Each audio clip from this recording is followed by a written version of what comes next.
whoever is watching us right now. Soglang tumka yobari saaz avdeta.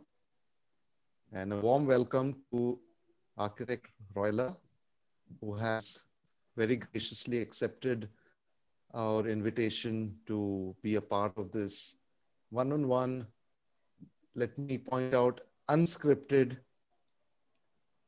off-the-cuff session of a quick discussion about certain burning issues. I would, for loss of words, I would use the word burning issues, hot topics that on a whole is facing.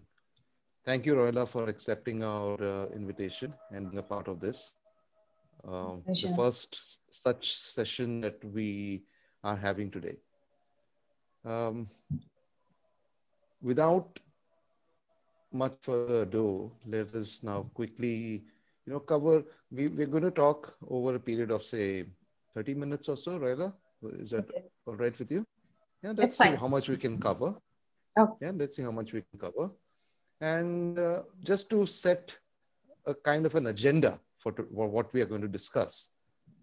Now that, because, and especially because it is, not a kind of a planned questionnaire that we had provided to you or anything, just to give you an idea of what we will be covering to orient you. Now, the last minute, we would be covering broad topics.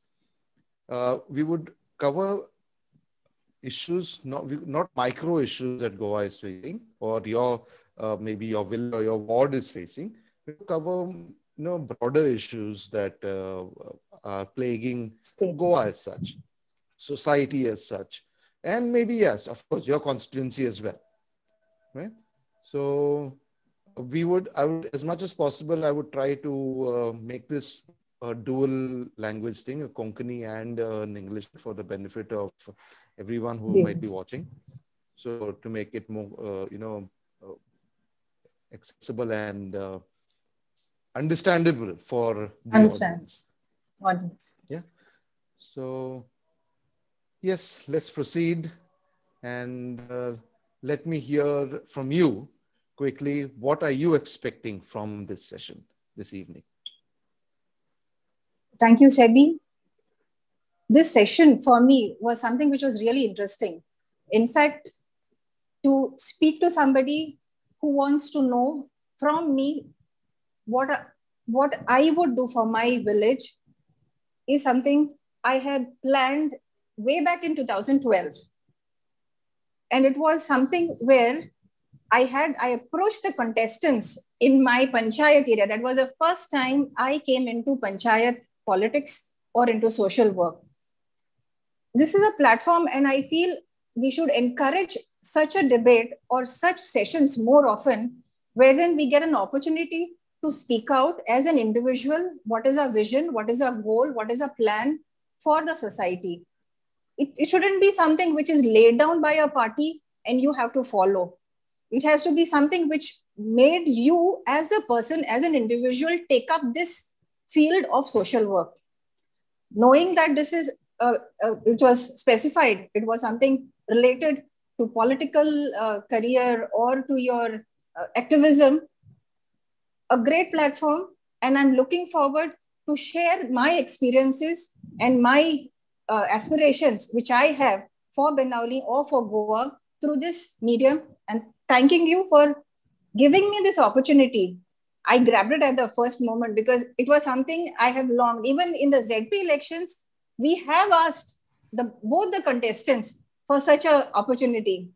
It's in one platform. The electorate comes to know what is the vision of the candidate.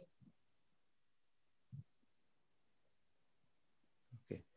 Well, it's good to understand that we are kind of on the similar platform, looking towards a common goal of clarity, right? So clarity being the key word here. Clarity and a willingness to address issues before even being a part of the system. Yes. That is what, that is the type of accountability we require to have from our candidates. We have had a number of people who came in the past, made promises, showed us rosy pictures of the future. And the biggest mistake that we probably had made is that we got taken carried away by these rosy pictures that they showed us, the assurances, and we did not bother to question them before, asking them questions, pertinent questions. And then it became a problem. Once they were elected, then the ball was in their court. There's nothing that we could really do about it. So yes, to set a precedence, I like the fact that we have initiated this kind of a session. Let's go ahead and let me first address the elephant in the room. To begin with, you, as in Royla, has had the stamp of being the Aam Aadmi Party candidate in the past, and that cannot be wiped off, right? So that tag has been there. And due to certain differences that you have had with them, which I don't want to get into detail on this in this session really, unless you would like to touch upon something. Now you are a part of the Congress party, and it's common knowledge, of course. And what do you feel from that point of view? What do you feel would you be able to do more justice now could have done if you were elected then? Or what is your view about this this changeover that you yourself have gone through? And I as a lay person might have a lot of prejudiced things that I might be thinking, but I would like to hear from you what has been, if you could touch upon a few reasons for your move, if you're comfortable with that, and tell us how you feel. You're feeling better now, or you could have done better that time if you were given certain more privileges. So I would like to hear your view on this. Yes, we cannot change the fact that I was part of the Aam Aadmi Party. Aam Aadmi Party gave us that illusion, I will say it's an illusion, that it was one party which was here to save the common man. Why did we go to Aam Aadmi Party? It was because we found that at that point of time, the Congress at that point, or the BJP, or you say any other local party which was here in Goa, wasn't very much connected to the grassroots. It was all a political agenda they had, and they would go ahead with that. Their candidates also would be coming as and when they wanted. And Aam Aadmi gave us that hope in Goa. And we were like 40 candidates nominated at that point of time, way back in 2016. But as the election campaign processed or progressed, we saw it was not the same Aam Aadmi. Like, how we say, I like Christ, but I don't like Christians. I saw that in the party, there were people who were not actually the Aam Aadmi ideology. The ideology on paper is excellent, but in practice is totally different. We were already on the field. We were struggling. To be honest, I could even share that I was probably the only candidate who was given 2,000 rupees by the Aam Aadmi Party which as a fund for my campaign. Yes, 2,000 rupees and the banners. Whereas the others were given a huge amount. But when we lost the election, the entire state, we had a very disastrous result. But Benauli did save its deposit. It was shocking that even before I reached home, I was declared as a wrong choice. Even after saving the deposit, the volunteers in Benauli struggled. We worked at the grassroots. We went door to door. Everything was done. Probably the spokesperson didn't know at that time that it was not the first defeat, but everybody would go. But even after having saved a deposit, I was tagged. I wrote to the party. I am not one who would go and fight with them in media. But today, I think it's time. I had to tell. I wrote to the president, I wrote to the Goa heads, to Mr. Arvind Kejriwal too, that this is the fact. If you cannot do justice to me, if you let down your candidate on the platform there just because she has lost, how will you do justice to others? Any party doesn't let down their candidates the way Aam Aadmi Party did to me. I waited for Aam Aadmi Party to get back, even though I still worked with them. But in 2018, I decided, like, no, it's time I move out. And it's not that I just jumped from Aam Aadmi Party to Congress. I need time for myself to understand that what is the next move? What do I do? And for me, social work has been something which has given me a lot of solace. Being a single parent in 2010 and going through a lot of pain and hurt, I found social work was one place where I could forget everything and enjoyed it. So if Aam Aadmi Party was one option where I could serve people, and I didn't get that opportunity, but that doesn't become the end of my field of work. So in 2019, when the MP elections came, I was approached to join the party. I didn't join because I wanted to first study what is Congress too.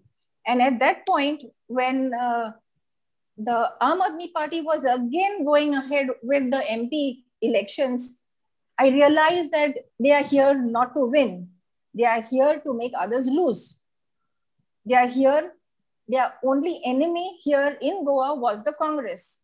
Just like in Delhi, their aim was to get the BJP, the Congress out, which they succeeded. And the same thing was what they were planning for Goa. At that point, I remember making a post, and I think Sebi also, you took it up, that this is the last election to save the constitution. These were my words. And we made a post that we have to forget our differences and work with the Congress. I was not a Congress member even then. But as an individual, as a citizen of India, I keep myself as a citizen of India first before I think about myself. I said, it's time we have to stand by Congress. And that was a time I worked. And only in 2019 end, I joined the Congress. And I'm getting that opportunity to serve, to work at the grassroots, even without being in position. Okay, well, it's nice to hear your side of the story as well. And there have been a lot of, you know how stories get made up in the Chinese whisper and all those things. So never mind those things. Well, we'll leave that at that. We'll now move forward. Now that we have established the fact that, yes, okay, Aam Aadmi Party and now Congress, what is your vision as a politician? Now, let me put it this way. What is your vision as a politician, not irrespective of party? What is your vision for your constituency? And if you could give, like, the three top things that you would probably address as if you were to be an MLA of the Benaulim constituency. Let me get your view on this.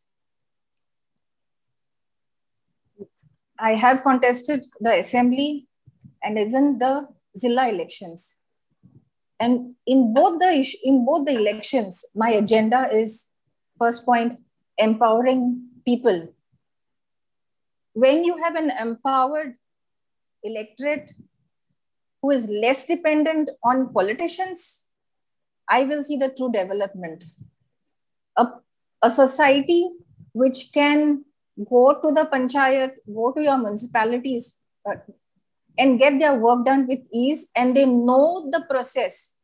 Problem what has happened in most of the villages are people do not know their rights, neither do they know their responsibilities. A lot of people. So when you have your electorate, which is empowered, knowledgeable, they have understood all this. And my entire focus has been in the last 10 years, I am here from way back in 2012, is trainings. Give them awareness So empowering people is my main focus. I do not believe that development means roads and drains and electricity poles or giving something free. Anything given free is always misused. And people would never understand the worth of something which is given free. Instead of giving something free, I would say, let's help them earn it free for themselves rather than making a debt on the exchequer. Election polls or government promises have always been, I'm giving you this free, electricity free, water free. So you are actually luring people.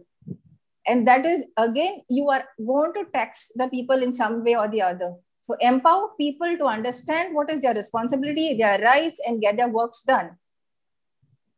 Development, yes, again is there, because what I see for Banauli constituency as a whole is we do not have the right infrastructure in place. And that's why we are lagging in a lot of places. If you want to develop, you need to be connected. Like even right now, I can see my net connection is really weak.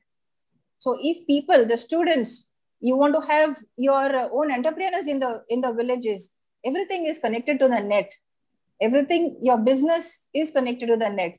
So getting infrastructure which will help my local people develop themselves, develop their entrepreneurship, entrepreneurial businesses is something which I'm looking at. And one more area which I would like to focus is the coastal belt, where we have the fisheries industries. Yeah, we have a lot of community which is dependent on the coast, but they do not have the amenities with here which can help them grow their business. There are selected few who have already had their own cold storages.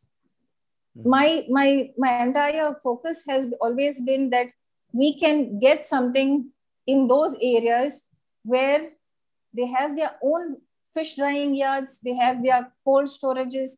And because it's a coastal village, right from Kabilosi till Kolva, except Serauli, I know is a little away. These are the areas which we have to work upon. The community is still backward. They might have money, but money doesn't make you always developed. They don't have the proper sanitation. They don't have the living conditions. And being a sarpanch of a village like Banauli, I have seen the living conditions of people in those areas, especially Wadi, Vaswada, and it's densely populated and similar conditions are there even in Kolva. So the fishing belt is something which I very sincerely want to look into, besides also giving a boost to the traditional occupations. If we want to survive longer, I feel we do not want to finish our resources faster and exploit all of them. So a slow, sustained way of using our resources at the same time enjoying them would give that proper life and enjoyment to the citizens of this constituency. Okay, well, so these cover more like the broader objectives that you have for the Benaulim constituency as a whole. Waste management and something which I think so I shouldn't be focusing because I have already worked on it. And that I wouldn't see is the only goal. Correct, correct. Because see, as an MLA, in my view as well, as an MLA or a sarpanch or any political leader, there are certain things that don't need to be, even they don't even need to feature in the manifesto. Because as a politician, as a leader, you're expected to do that. So putting up, erecting electricity poles or making sure drainage is proper is not something that you put in the manifesto. That is what I also believe in. That is not something like, you're doing it out of your goodwill or something like that. So yes, so the broader things that you covered.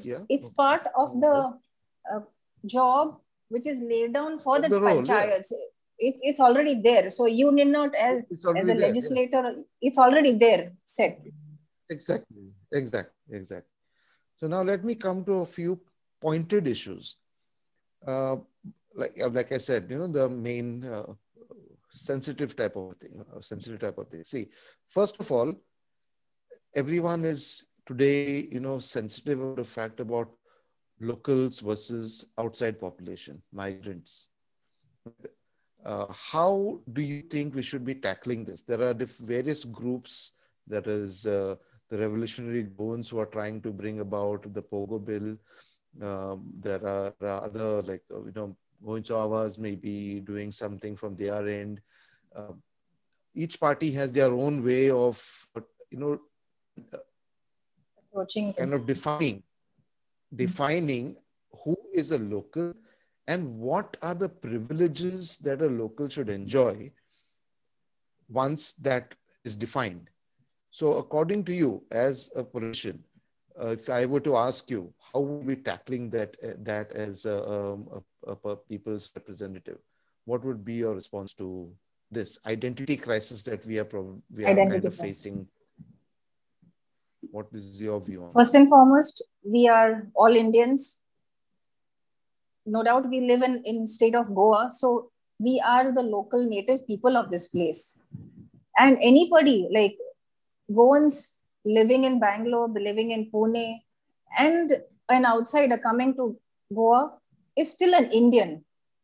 But when it comes to giving rights into your land, I think more than the state, it's the people who should decide it. Without you selling your land, they wouldn't buy. Without you renting out your premises, they wouldn't come to stay here. So the control beside the legislature or the MLA is also on the people. Today, I know we have the Revolutionary Goans who have come up with the concept of the Pogo Bill, person of Goan origin. It's good, fine. But at the same time, we should also see that it falls within the legal ambit too. Is the Constitution of India giving us guidelines where we can frame these laws? It needs to be studied. I think legal experts would be we need to have their consensus or their opinion too. If that was possible, then why didn't it happen years ago? Because people even then have been working on it or have been voicing out issues about migrants coming to Goa.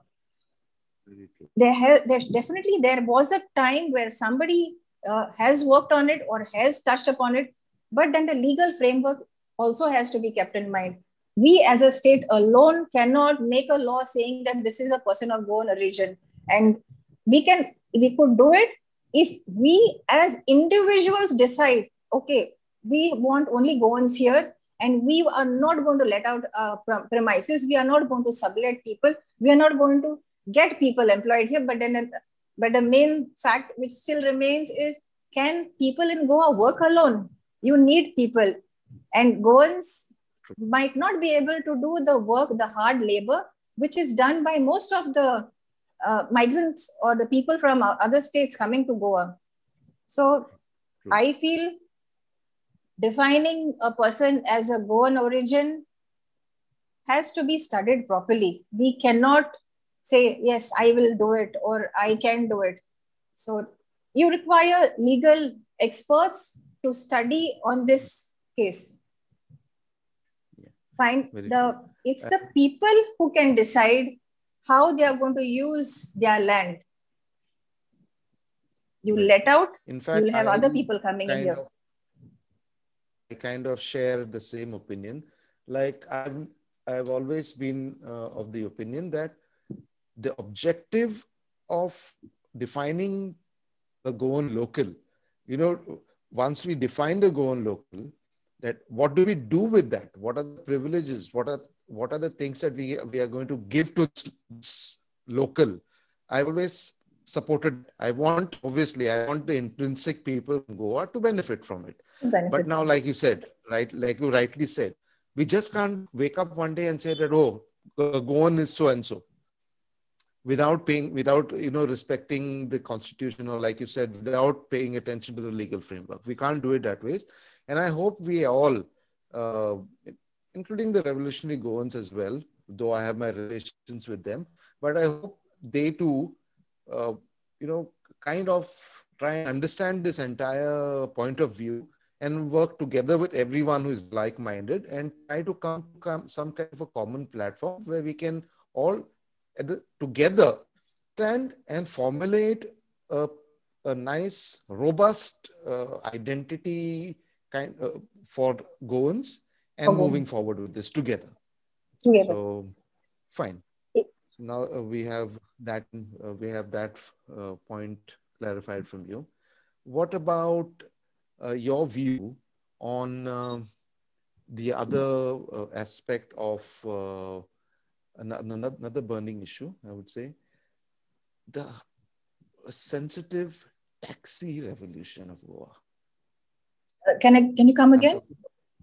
Taxi revolution that is going on. The tax versus the legendary Goa Miles issue that we are facing. So what is your view on that?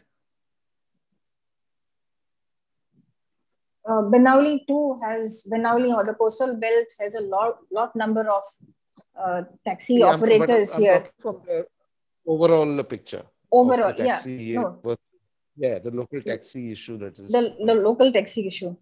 I know they are not in favor of Goa Miles coming to Goa or the Uber or the Ola concepts coming. But I feel at some point in time, when the entire industry is moving so fast, we need to get centralized. Why can't our taxi operators, they themselves form an association, not just an association to fight for laws or for their rules or rights, an association which can work on the similar concept of the Goa Miles. What is the benefit we get? You get more business. The taxi operator himself gets business. Whereas till date, what was happening is, I think so, 1 or 2 trips, what they used to do. And the other thing is tourists visiting, domestic tourists, or you can say even locals wanting to access or wanting to reach out for faster mode of transport can reach out and have access to you all. Blocking Goa Miles, which are giving a bit of competitive rates and easy access to them, deprives tourists visiting Goa also to reach out to the different destinations. Whereas if our local operators could come together, come to a consensus, yes, now why not devise an app where we can work together on the same concept, then we do not have to worry about Goa Miles coming. We already have our own Goan Miles here. Every time blocking a new change is also not good. Something which is already trending in the nation and in the world has to be adapted by our society too, or by our taxi operators too. So I feel it's time they get together and start a movement at a different level instead of just objecting to anything which comes to Goa. Being a part of the Benaulim village itself, resident of Benaulim coastal village, one of the popular villages in south of Goa, having a sizable number of tax owners and taxis, since it's a coastal belt. Do you think your connect with the taxi unions there is good enough, strong enough to make them understand this as a candidate? Are you comfortable with communicating this to them? Communicating it to them. Would be able to convincing them. Do you think you'll be able to convince them about this? I would give it a try, because in this concept, we have tried talking to some of our friends who are taxi operators, who themselves are interested. But when it's the entire community, it's not just about Benauli, it's about the entire state. They have their reservations. So at that point, like convincing the entire lot is becoming a bit difficult, but convincing a few from Benauli, yes, I think so we would be able to. They already have their numbering system or their allotment system. So if we have this concept of an app-based thing for the local community, I think they should be able to take it ahead. Now, moving on, we have number two or three issues which are plaguing everybody. Uh, Without me giving you my personal opinion about this, I would like to hear from you about the coastal zoning issue that is going on currently. That is one. The MOLEM view. And I would also like to hear your views on the IIT that happened. You know how terrible it was there. So, what are your views there? Are we? Do you think we are getting into a mode of that oppose culture too much, or is it justified, or should we be toning it down a little, or should we be doing more? Or how do you think, are we tackling it the right way? The coal issue for that matter, double tracking for that matter. So what is your overall view about these projects put together? People's voice is not being heard, is what I have seen from all these projects. Even though IIT Melauli has been shifted from there, but it's not yet scrapped or not yet relocated. We are still waiting for them to decide the next location of the IIT. When it comes to CZMP, even on Monday, we had a meeting. We met Mr. Nilesh Cabral, the Environment Minister. They are not ready for a change, to open up dialogue. All this while we have seen it's like a mental block, and they want to finish the draft CZMP. From 2019 to 2021, if I see, there have been changes which were made with an intention of the MOLE projects too. It's like the double tracking, Tamnar, and the highway expansion. They are all linked, even with the CZMP. It's not just CZMP alone. The CZMP is very much connected to the three projects, because the three projects will be successful only when the Sagarmala project or the Sagarmala plan, which is planned for Goa and the nation, in Goa gets implemented through the regulation of CZMP. Once it is regulated, the port limits are identified. Why would port limits come into the coastal zone management plan, which were not there way back in 2019?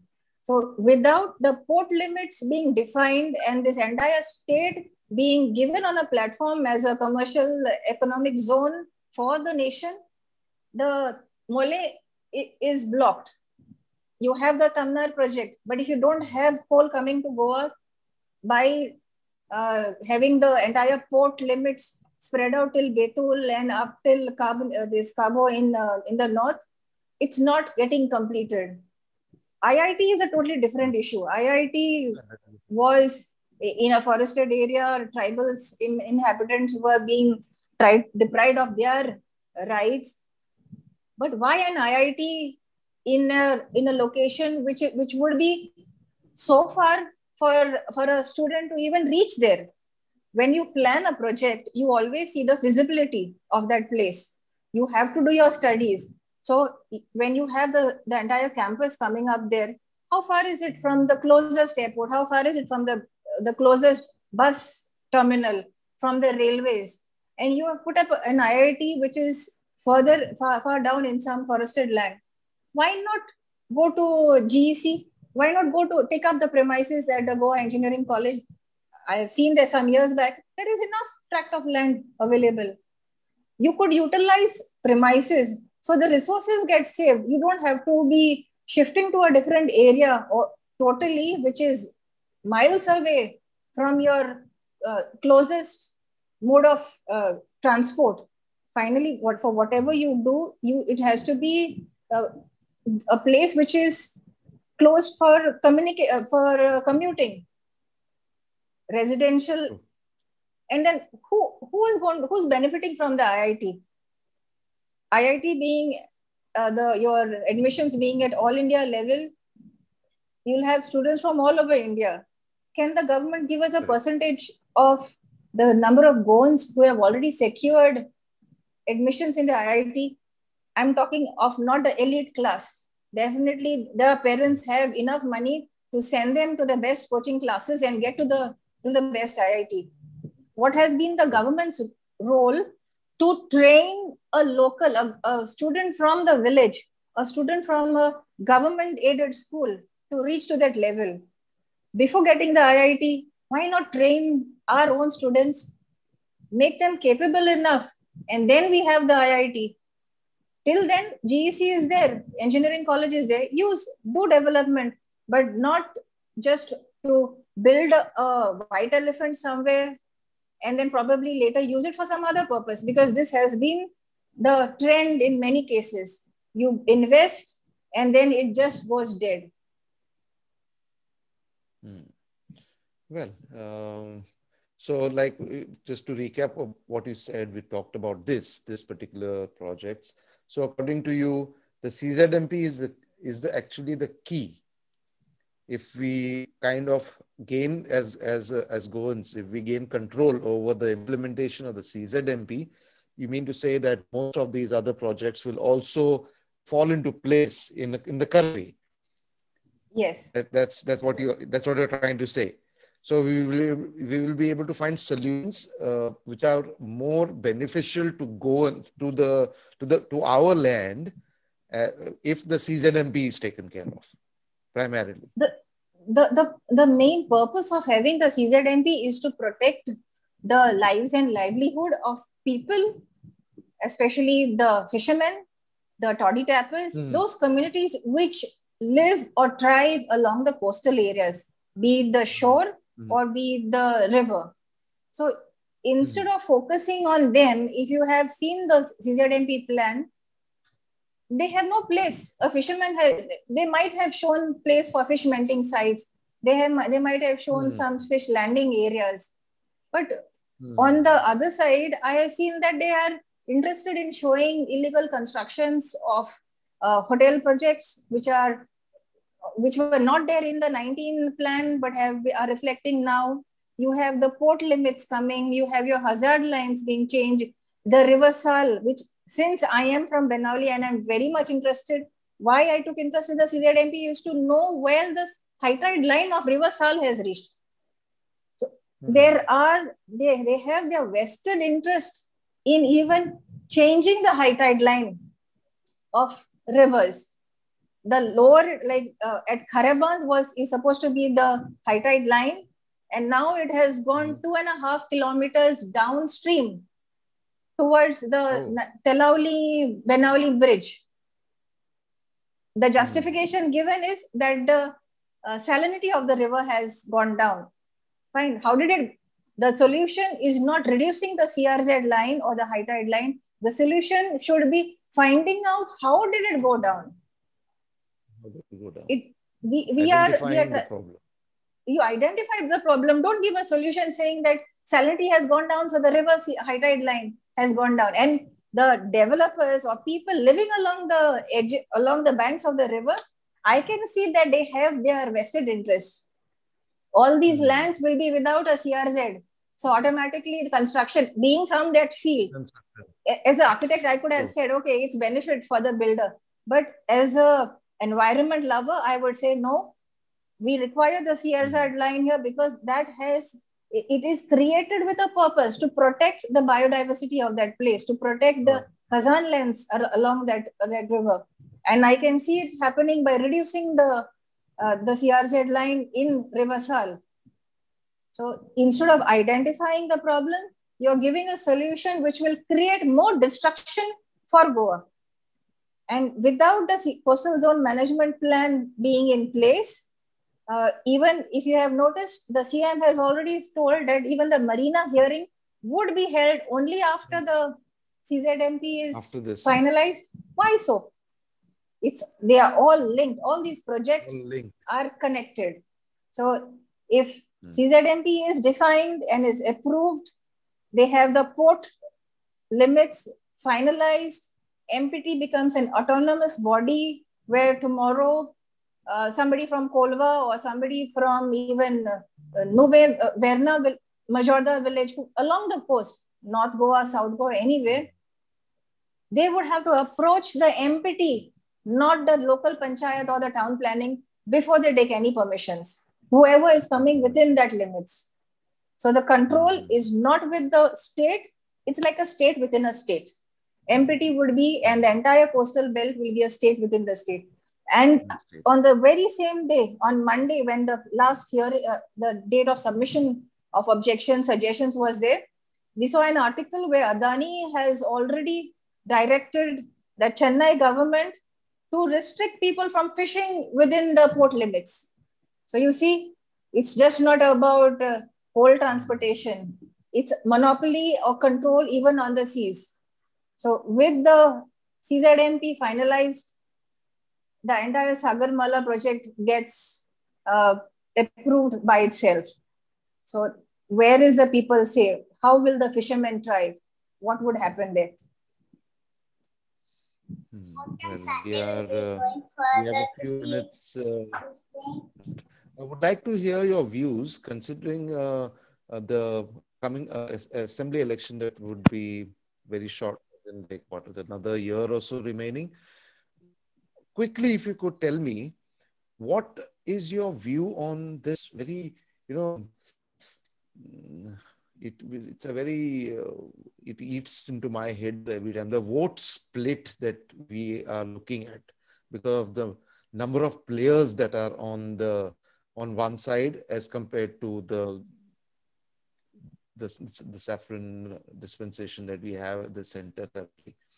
So how do you think things should be arranged on this side so that the correct mix is formed to form the next government in the next assembly?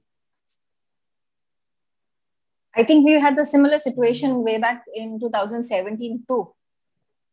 In 17, when we had the Congress, the BJP, NCP, AAP, and Goa Forward, it was like too many cooks in the entire area trying to get their political mileage and to make their seat in every constituency. And in the bargain, we saw that all votes were divided, as you say. There was a major split in the votes.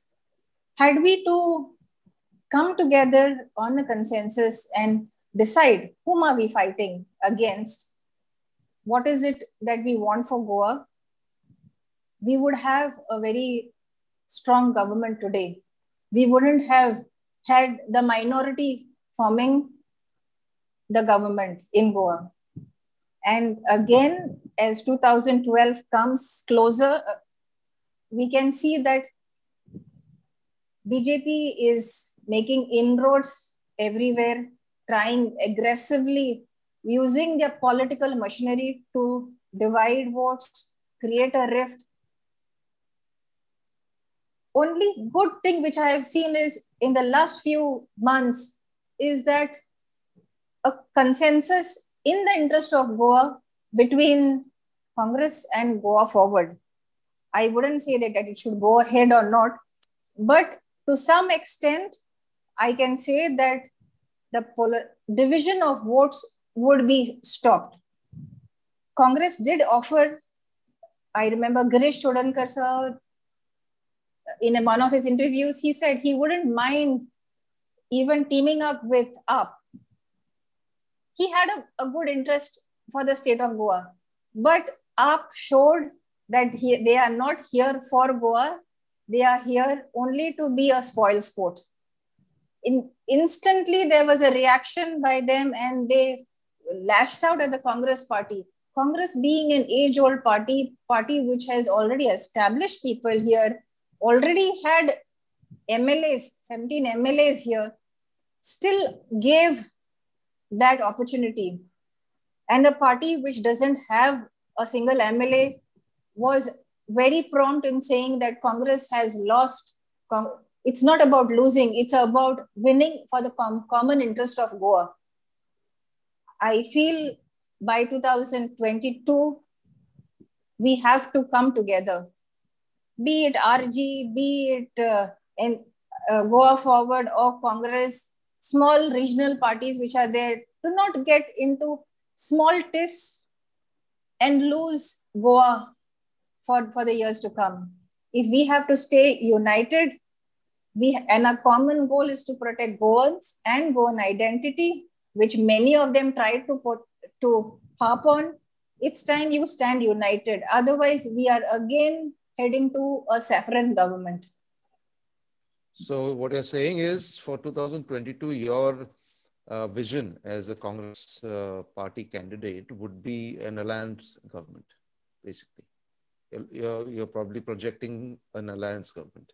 I haven't said that I am the Congress candidate, but that the party would. I'm making a presumption.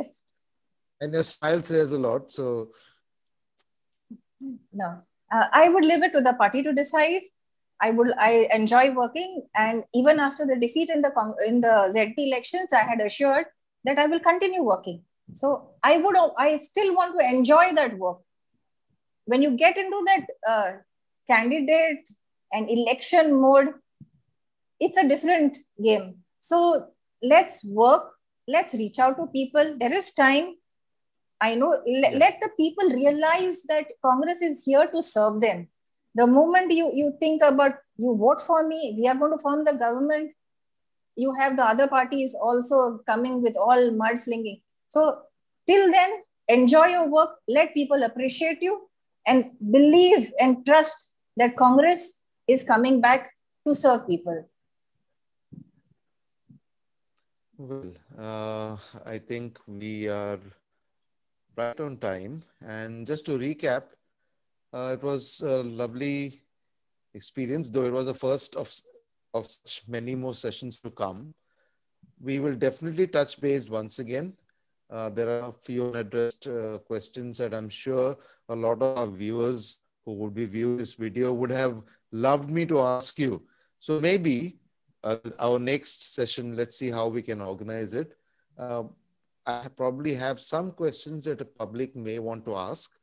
I had offered people yesterday, but I didn't get any email. I had shared my email on post on one of our social media forums, Goa Speaks, but I did not receive any questions. I had offered that I would ask questions that they would have posed, but unfortunately they didn't. So let's see. I'll publicize this once again. As and when I have a sizable number of questions, pertinent ones, then we could probably have another session. And till then, it was a pleasure having you with us. And thank you, big thanks to Raymond Pereira and Nigel Gomes for having organized this, this session and making it a reality. And we look forward to having more candidates, more aspiring leaders of tomorrow for Goa coming forward like this on a one-on-one, on-the-spot kind of session where we can address certain burning issues, understand their point of view, even before they take or even before they win and they come into power. Thank you very much, Roila, and do have a very good evening. Thank you, Sebi. And before I go today, I would like to say that winning or losing is immaterial, but the people who want to work for Goa should enjoy it. They should enjoy it. And this platform which you have given us today to come and speak without knowing, okay, some of the issues I do work with. So if given, like, we can just go on those topics. But had we to have more people coming forward and speaking this way, where the viewers, where their villagers also would know what is the vision, it will clear and make elections and politics more fair. People would understand their candidate better rather than just going as mobs and saying vote for Congress or vote for this party, which I personally, even I don't enjoy that. I want people to see your work and then start trusting you instead of going with 15, 20 people and saying, the Congress leader, the Congress candidate, she has so much support. Rather than that, if we have dialogues in villages where candidates come on a common platform and share their vision, it would save all those campaigning money which we spend unnecessarily. It would have been the ideal thing to do for Goa. Common platform, you're given 10 minutes, 15 minutes, speak, and then answer questions. This is something which I'm looking for Goa. I hope through this session, we will have more people motivated to take this up, and before the next elections, have a common platform discussions in person, hopefully without COVID around. Thank you so much for giving me this. You're most welcome. And before I go, I would also like to say I'm sorry for viewers. I myself had made a promise in the beginning of this session that we will be doing a part of it in Konkani, which I broke. And I do apologize to my viewers, but yes, I can give you my word today. My next session with Royla or with anyone else will be in Konkani. At least 90% in Konkani. I'm sorry, due to this being the first time we are doing this, we kind of got drifted away with the content what we were talking. Yeah. So I'm sure, I hope our viewers will understand and give us an opportunity to take this forward in the right way. But my word, next session in Konkani. Thank you very much, Royla, and have a good evening. Same to you. God bless you. Bye.